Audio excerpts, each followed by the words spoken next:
با همه تلخ بودم و زر، غیر تو با همه شهر، جوری که صدام میکردن مرد با آینه هم قهر.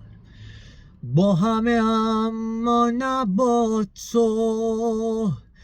تو رو از خودم دونستم.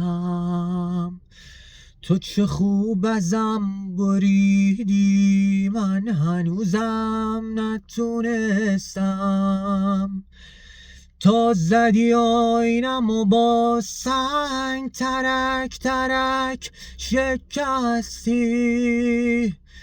دلم و عین نمکدون پر از نمک شکستی.